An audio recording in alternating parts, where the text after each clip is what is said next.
Well, hello everyone. I am on the home stretch of my 24-hour and 24 in 24 for Sam's challenge. So I had been planning. Actually, that's not quite true. I came up with this idea last week, this bonkers idea that I would do a talk every hour on the hour to raise money for my lovely branch Samaritans, and also to raise visibility of what we do. So we are a crisis phone line for callers who are going through emotional distress, who possibly feeling suicidal, and creating space for them to share their thoughts and their feelings.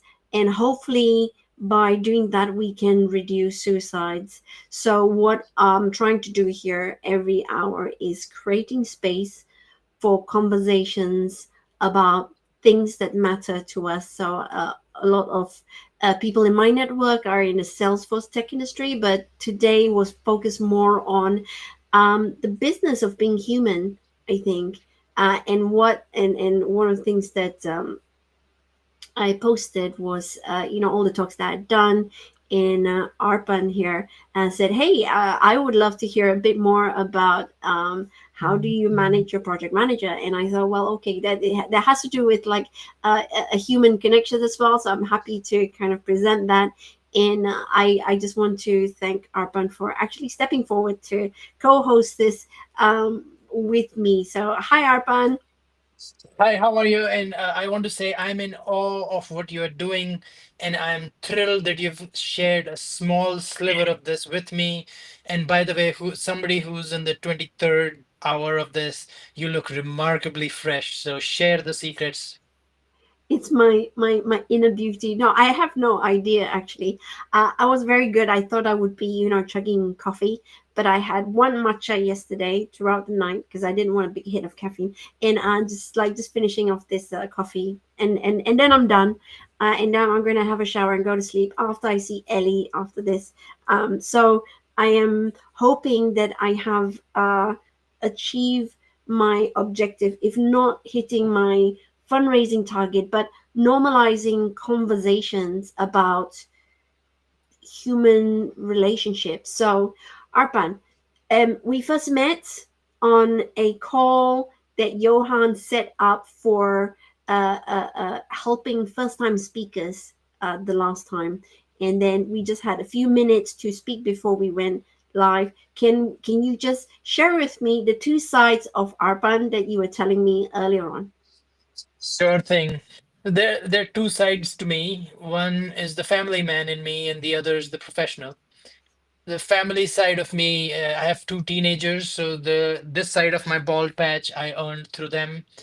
And of course, I've been married to my college sweetheart, going on 25 years. And please don't tell her, but this side of the bald patch is because of her. I'm the suburbs of Chicago, so if you are there, look me up. And love to have a conversation with you. The professional side of me, I'm actually one of the quaint ones. I have been in the Salesforce ecosystem since the beginning of my career when I came out of University of Maryland. A startup that I worked for one day decided to move to Salesforce, and none of us knew what it was. This was way back in 2007, 8. And I've been in that ecosystem ever since. Last 10 years of my professional career have been in consulting. Mm. So it sounds like on the family side, we are quite similar. How old are your teenagers? My younger one's just crossed 11th grade, and is referred to as past this junior year. So he's going to go senior year in August. And my elder one just about to finish her college, which is undergrad, as So they what's refer the to it. ages? She's my elder one's about 21, the Okay. younger one's 17. Oh, okay, okay. Right. Ah, so you are towards the end of the teenage phase now. So the elder one is a girl and the younger one is a. The boy, yeah. Right, okay, okay. So I have a question for you. So did your daughter go through the hormonal teenage girl phase? Yes, she did. And I got very fortunate that through my work, there was a lot of awareness about not only that, but also for my wife and the menopause stage. So Um, I wasn't hit with a ton of bricks, and I was very aware. And hopefully, I did my job right through these phases. Okay. Well, I'm right now in the thick of it. My daughter's 13. I'm also, going through menopause. My lovely husband, I think all his bald patch is due to me. Uh, you know, and he's got a very deep well of calm and resilience, and I lean on him a lot. So I was my question to you was, so she's 21 now. When did she kind of like go, cross over the bump of the worst of it? But I think she's I can still feel some remnants of it, but that is more the teenage side than the hormones really. And she was always the level-headed one in between the two of them, and always the more mature one. So she grew up a little bit ahead of time, and we really enjoyed her growing up. So I didn't really see that edgy side of her as a teenager or through her years that she was coming in. So Mm. we got lucky in that way. Okay, okay. Well, that doesn't tell me anything at all, Arpan.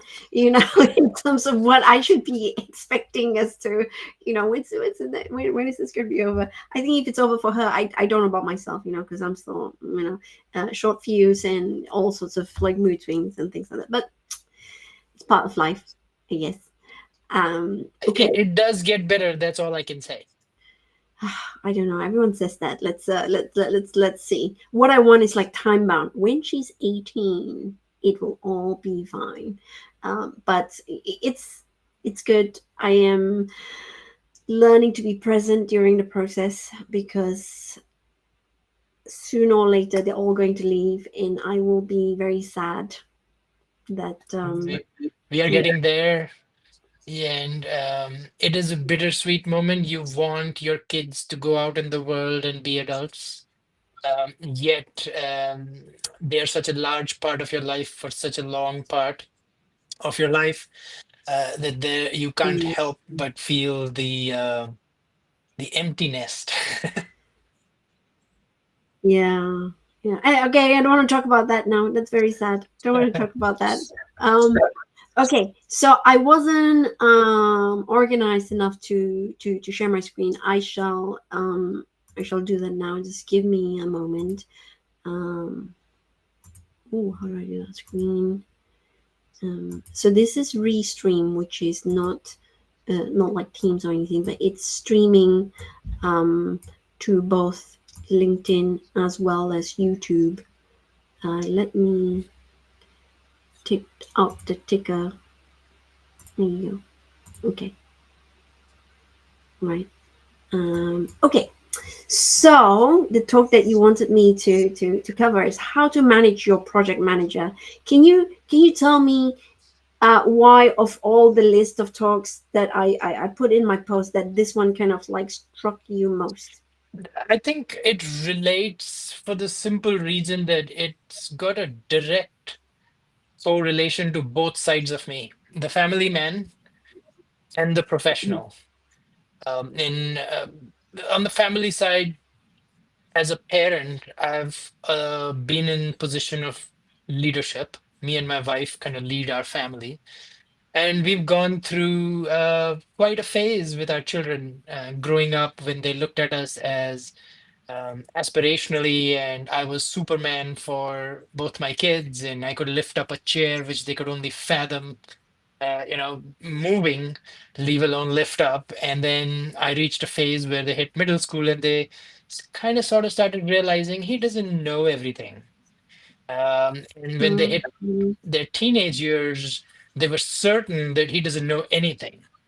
Uh, and Oh, so it comes down to how do you lead through those three phases, and you change a little, and they change a little, and the relationship changes. So when you said, how do you manage your project manager? I thought, That could also be, how do you manage your parents? How do you manage your teachers? How do you manage your professors? And on the professional side, of course, being a project manager for a long time, I've Yes. almost always felt that maybe this is a two-way street, right? So a lot of me, when growing up, looking at other project managers, I was like, wow, this is a position of power. They get to tell everybody what to do, and they get to do all of this fancy planning, and people listen to them. And then from the other side, I realized heavy is the head that wears the crown, and the pressures and the delivery. And that's why this topic really resonates, because it can hit multiple places in my life. I've only met you for 15 minutes and I really like you already, Arpan. Yeah, even though we met the other time, but this time I'm listening to you. I really I like have you. I really like this I have guy. to introduce you to my wife and kids. Maybe you'll rub off on them. Okay. I like how you talking about this, and I, just looking at your, professional background, I think you've got a lot to share as well. You can tell me if you know add to what I am saying there, or you don't agree. I would love to kind of hear your thoughts. So to everybody else, pick up the QR code, please, and help donate. I'm still short of my target, and I've after this session I've got one more, and it would be great for me to hit my target before the end of today. Although I don't think so. Okay, with that, this is how I tell my story. It's just, kind of one slide. It's a Gantt chart because I'm a project manager, by heart. And so I did my computer science degree last century, and you can see these bars here are where I've been working for Microsoft partners, and then did a stint with the end user, and then I, was working with Salesforce partners after that. In about 2020, I started my own company. What I do is I train partners, discoveries, and project managers, just the consulting partners. So about 30 years of project delivery, and initially as a system administrator, as a SQL DBA, as a Microsoft CRM Dynamics consultant. And then I became a project manager because I just like telling people what to do, as you say.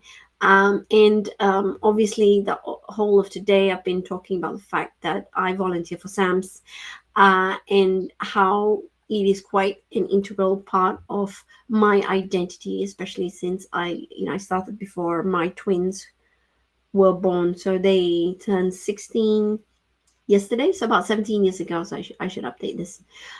So what I found is, I kind of draw a dotted line up here, in that most of my projects since then has been a lot easier. Most of my projects just stayed green, when we rag our projects, because I was listening better.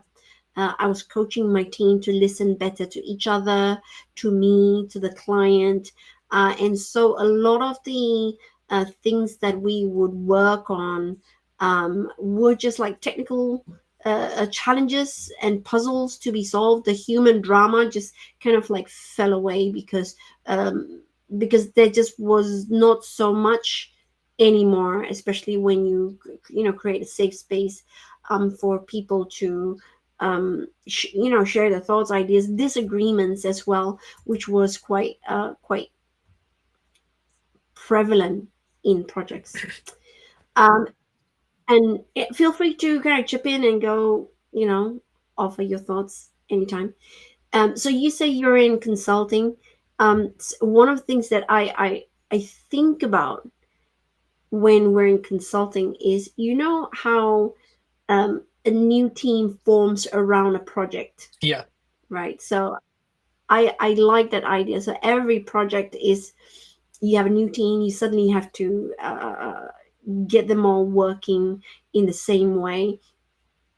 So I see that as so my dad was an airline pilot, and they function the same way, as well as like surgical teams where you have a flight, and suddenly for this leg you're going to have this as the purser, this as the your first officer, etc., etc., and everyone needs to know how to function with each other. And of course you have the passengers who adds another level of craziness.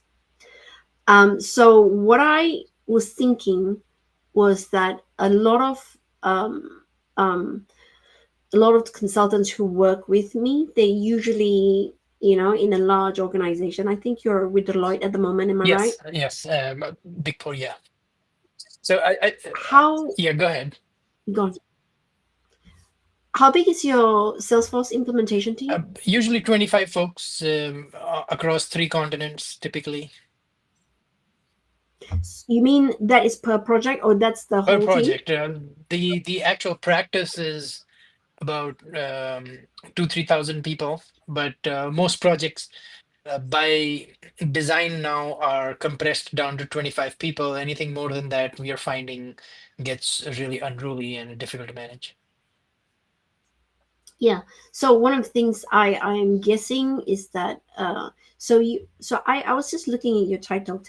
Just remind me what I'm a consulting uh, manager. consulting manager. What does that mean in a project team? Is it a PM or is it the? Tell It me. is delivery role. So I'm Mhm. mostly a PM, but having heard your story before through the various types of PMs and how you can deal with them, and having followed your career quite unknown to you over LinkedIn for many years now, um, Mm. I have come to a realization that I am more than that on a team. So in the beginning of a team, when they're norming and forming, I'm more like a dad and trying to pull things together. Once the Yeah. work starts and the initial ice is broken, then I'm a lot like an uncle. So I'm a little more distant and I'm more focused on other things, and I come in less frequently than a father would come in. And then as the project progresses through middle age and it's starting to get fat in the middle, where people are starting to lose a little bit of focus because everybody's, there's enough time. We have 8 sprints left, and a lot is happening in everybody's life. This is where I'm more of a coach, and I'm coming in and trying to start hold people accountable. And towards the end, I'm well, more of a therapist because a lot of people have started to show the strain and the cracks, and a lot of work is still left. And the client has said, no, no, no, I don't like this, and we need all of that. So at that moment, I am listening a lot, empathizing a lot, and telling people that it's okay and this too shall pass, kind of thing. So that's been my experience. I love it. Arpa, do you attend any community conferences? I do. Dreamforce being the usual suspect, and then I'd go to places that are local to Chicago. Mm. So I do that, and there is a community user group in the city I live in, Naperville, near Chicago, which is where I've started frequenting now. Okay. I was just saying that that sounds like a perfect talk to submit, to like Midwest Dreaming or Northeast. That's quite far from Chicago. I think that's in Boston. I like the dad, uncle, coach, therapist, and how that relates to the different parts of the project. And I like how you think of yourself in the way of adapting based on the maturity of the project and the dynamics of the team in uh, in terms of where they are within the project life cycle. So that's really cool. How I put this talk together was um, my consultant would which I've never thought of myself how I am at different parts of the project. I should sit down and come up with with the answer that's like yours but not like yours. Um, Maybe we could do something together. This might be my honor to collaborate with you whenever you're ready. ooh, ooh. That is a really interesting proposal, Arpan. You need to talk to me when my brain isn't so buzzed out. Of But course. yes, I really like that idea.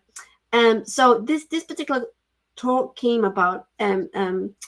Yes, I pulled it together because my consultants were saying, um, I, I like working with you, as in me. I don't like working with this other project manager because of all these reasons. And different PMs have different styles, I think.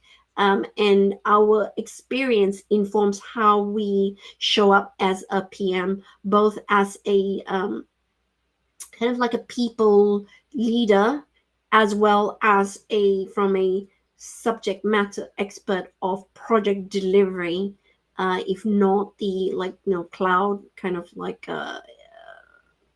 knowledge kind of thing.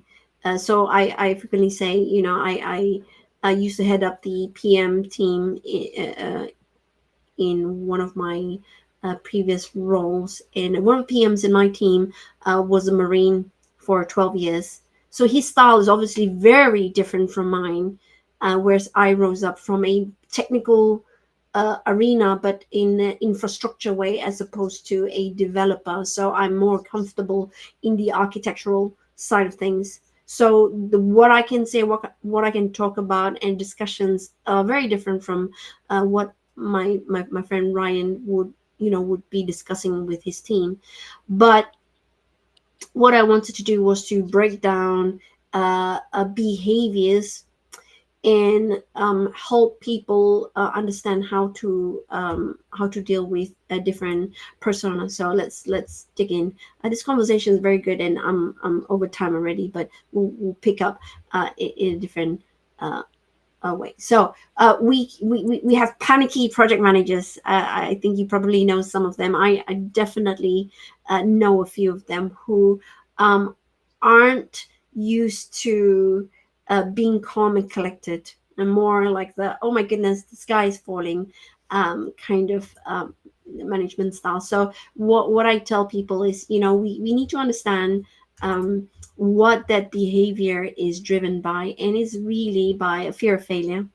And they really can't imagine a negative outcome. So what do you do about it is you start with empathy. So just thinking, if I was that person, one who is very worried about failing, what they want is stability. And so the strategy is to give them data, right? And I always tell people, right, it's not your job. Everything I'm talking about here is managing your project manager shouldn't be your job.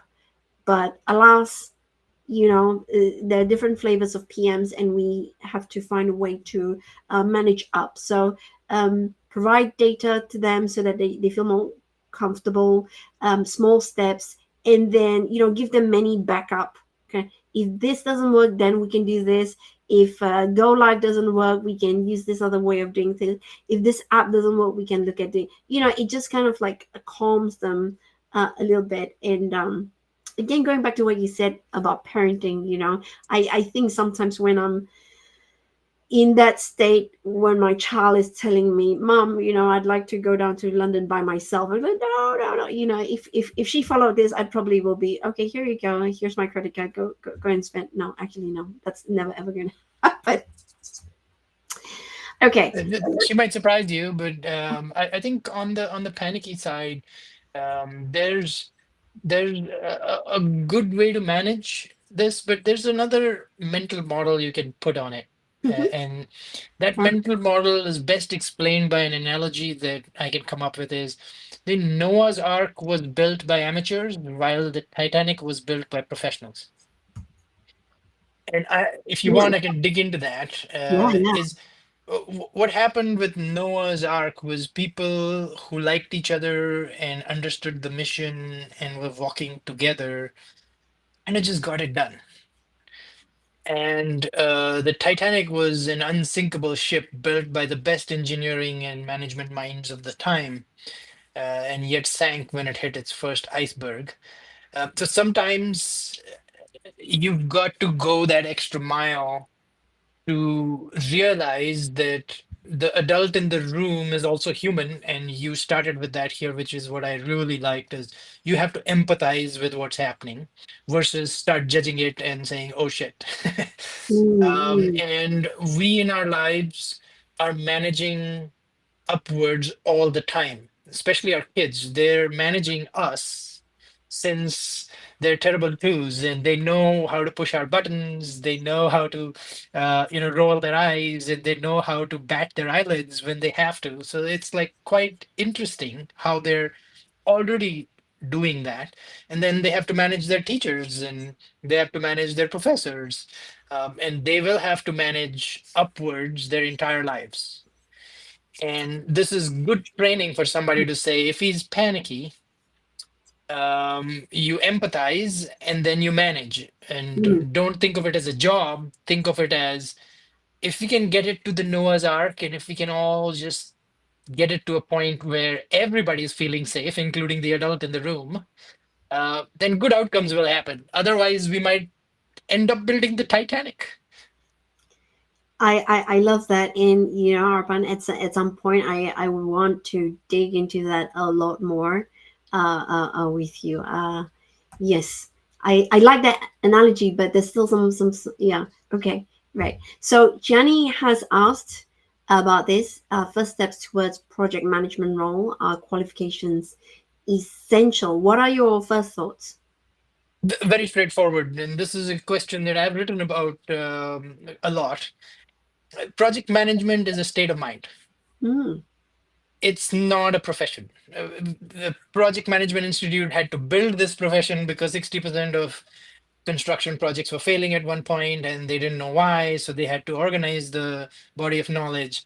But we've been doing project management since the dawn of mankind. mm, mm, Anytime you can organize the work and look while people are doing the work, you look ahead to see what's coming around the corner, you're a project manager. If you have kids, then you're a project manager. Just try and getting them to school on time is a project.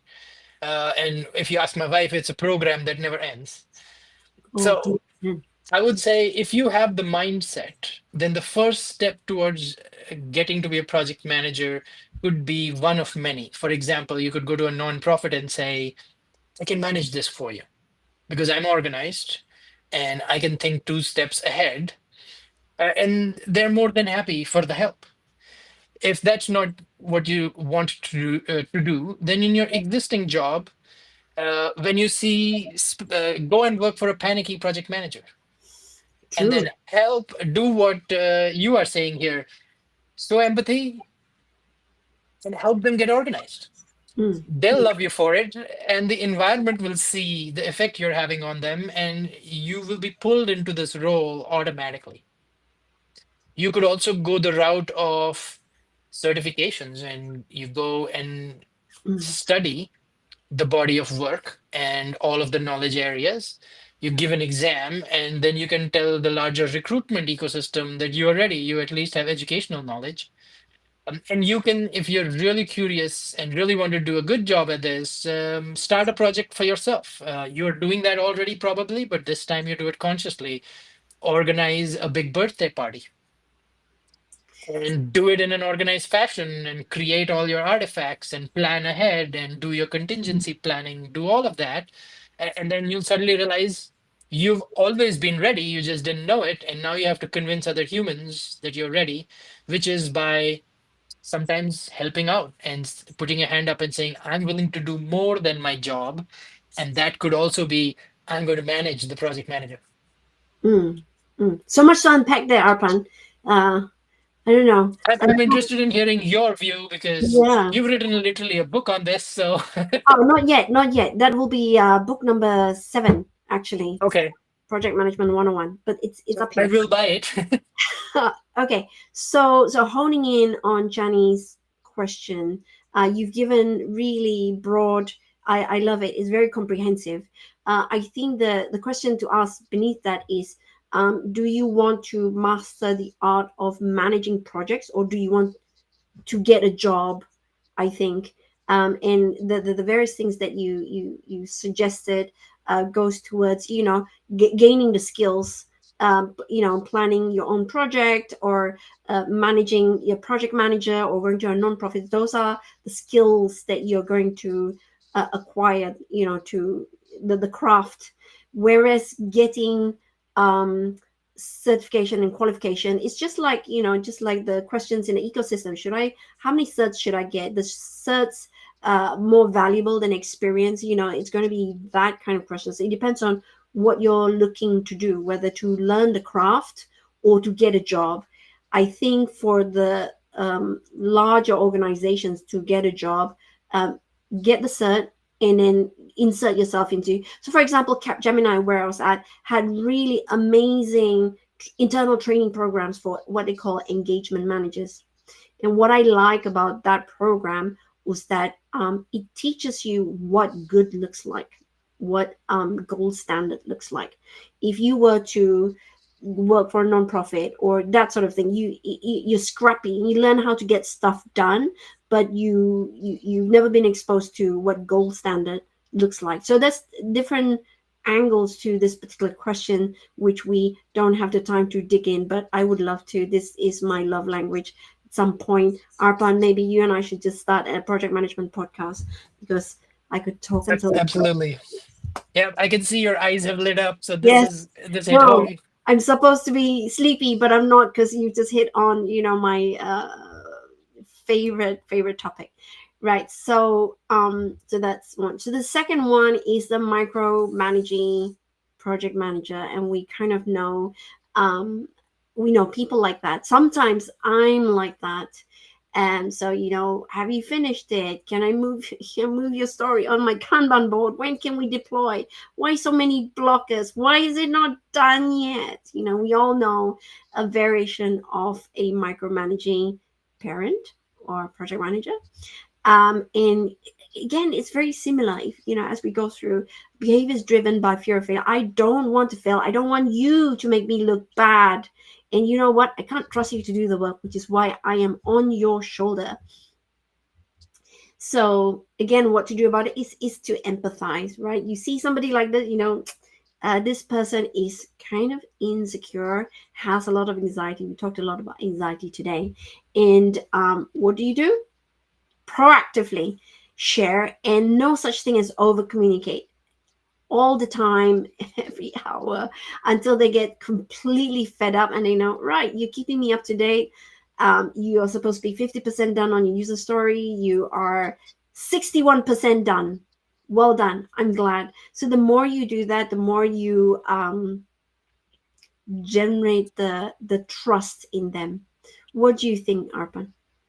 So here, I think I take this back to parenthood, and those of you who have parents will relate to this. None of my kids, or of the two kids, nobody liked to brush their teeth, and I knew that if they don't, this is something that's going to show up much later, and it's going to hurt a lot longer. So usually, when a project manager is micromanaging, it's the step one is to empathize always, because without empathy you can't look beyond your own emotions, and empathy allows you to park your emotions for a while and say, okay, let me see what's going on with this person. So sometimes what's also going on is they are seeing around corners a big iceberg coming towards your Titanic, and they're trying to prepare you by saying, do these 19 things, because if you don't, we're going to hit that iceberg, right? And so you have to um, believe that that's what's happening, and they're not there just to make your life miserable. Because believe me, from somebody who's done this for a while, no project manager, including the panicky ones, get up in the morning and say, I'm going to ruin my team members' lives today. They just don't get up like that. No parent gets up in the morning and says, I'm just going to nag my kids every minute that I get. They just don't. So if you empathize, if you take a pause and say, okay, why is this project manager being that way? You will peel the onion just far mm, enough to say, okay, here's how I can deal with it. So, mm, are they under pressure? Has some executive come to them and put inordinate amount of pressure on them, and they are not exposing you to the pressure, trying to deal with it? And in some cases, were they a very good developer and an individual contributor who has done this work and who sees this work and who knows all the pitfalls of the work and is just trying to go the extra mile by imposing all this structure on you? So it's varied. And just like people are different, situations are different, you may find that this person is being this way for a multitude of reasons. And if you put the finger on the right one, all of this will become so much better. mm. Totally agree. Can't add to that one. Right. The next one is people pleasers. And we know, again, this is human nature, to want to avoid conflict and to make people happy. But obviously, that causes us a lot of problem, especially when we get scope creep. Yeah, PM who does. I was just having a really fun conversation with Beach much earlier, 6 p.m. Or 5 p.m., where we were talking about project managers, and his definition of a PM was not my definition. So, um, the people pleaser PM can cause a lot of problem for the dev team, but to understand that, a lot of us are like this, a desire to keep everyone happy and to avoid conflict. Avoid conflict, it's a very human uh, behavior, that and the inability to set boundaries as well, because we all, in the right situation, we are all get into a people pleasing mode. I think I do that with my parents, for example. So what to do about it? Again, empathy is key, to just understand it's very human to not want to make people upset. And what should we do about it is, again, to be the grown up when they should be the grown up, but in the situation, to be the grown up. Help them set and communicate boundaries. Assist in prioritizing tasks. As a tech SME in your team, I think this is very helpful, because I lean on my architect sometimes to tell me what can and can't be done and what the constraints are and things like that. And if you have a PM who is a people pleaser, you can kind of use that as a, no, we can't do that because it says so here in the release notes. It may or may not, the PM's not going to ever read, the hundreds of pages. But you can get away with little. I'm not advocating white lies, but you know, influencing strategies, um, and support them in saying no diplomatically. You can be the bad guy. You can say, "Hey, project manager, just tell the stakeholder that the architect says it is impossible to do it in this sprint." And I think that is a reasonable use of slightly questionable ethical influencing strategies. Just my thoughts. Anything you want to add, Arpan, here? Yes, so I'd give you the counterpoint to my own thinking, right? So people pleasers are usually the best project managers, Oh, and I'll tell you why. yeah. Because just like they please their stakeholders outside the team, they are also looking to please you guys. It's Hmm. just a matter of getting to that part of their heart where you are the priority. And you always, as an individual contributor, have to master this one skill of how do you report bad news. And in consulting, at least the path that I took, some of the people I really admired in consulting taught me that when you talk truth to power, you always take three options. You take the option you want, you take the option that's sitting on the extreme, and then you take the middle path.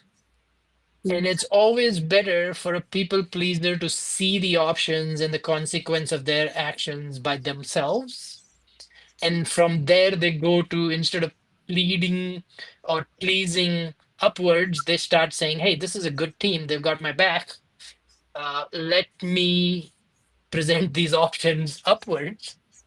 And that might be a thing to try, because this cuts both ways. Okay, right. There's nuance there that, oh my goodness, why am I doing this with you at the 11th hour? Arpan? Um, I think there's some nuance there. Just give me a moment to collect my thoughts.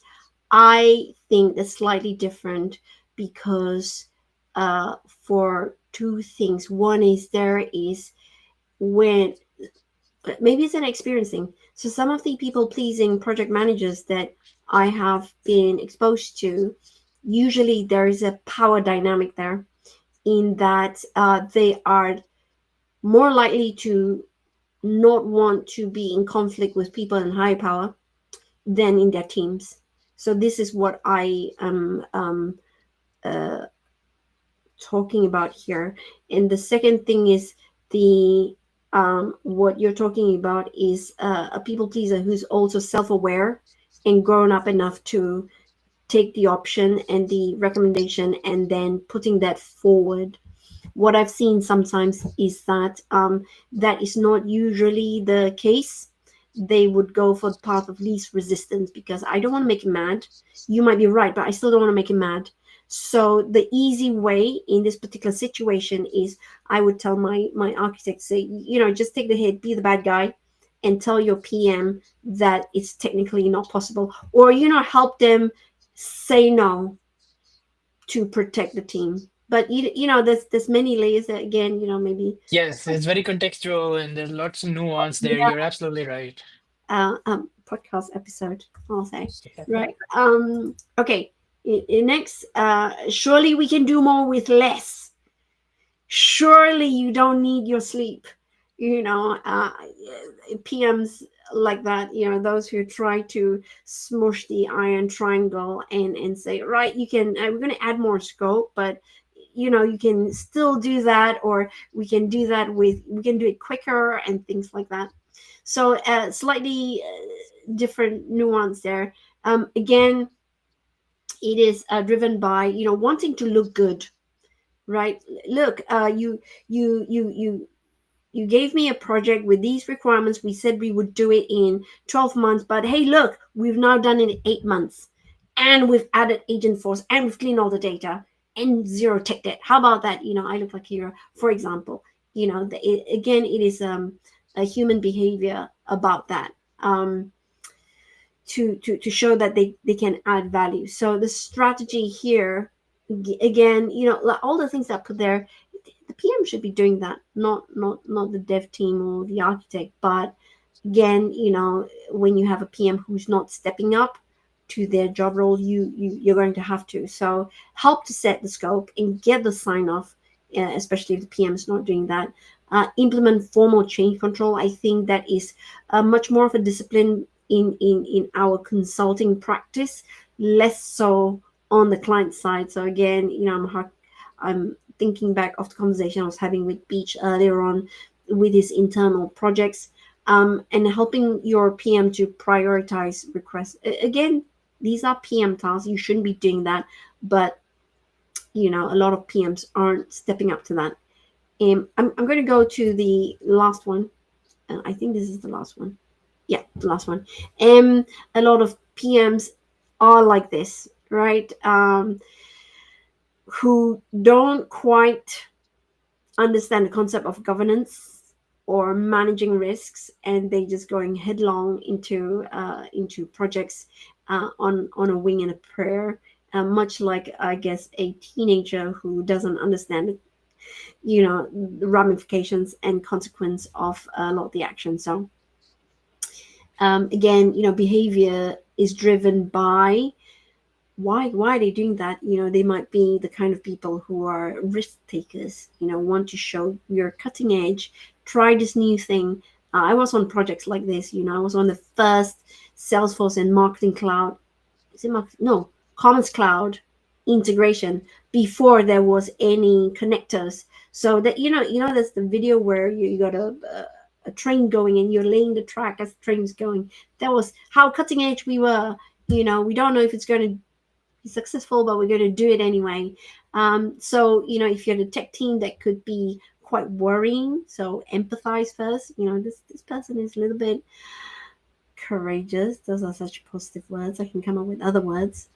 The strategy is to again be the adult, propose balancing high risk actions with safe, steady progress, mitigate the risks, have risk assessment, contingency planning, and have a POC. If you're not sure if that's going to um, work, so have a small pilot before you go into the big bang crazy thing. What are your thoughts here, Arpa? Yeah, there's a lot of situations when this happens, and especially what you just said, when you have to pioneer something. A lot of it feels like a wing and a prayer, and this is where communication comes in a lot, and psychological safety comes in a lot. And you have to get into the agony aunt or therapist mode much quicker, knowing that people will start cracking much earlier because if you can't see it, then you don't believe it and then you fear it. So that's for sure. And sometimes it's new PMs coming in. They're just building Mm, their muscles, and mm, mm, they haven't mastered or experienced a lot of project management from the tools and technique side, and they kind of get caught in something like this.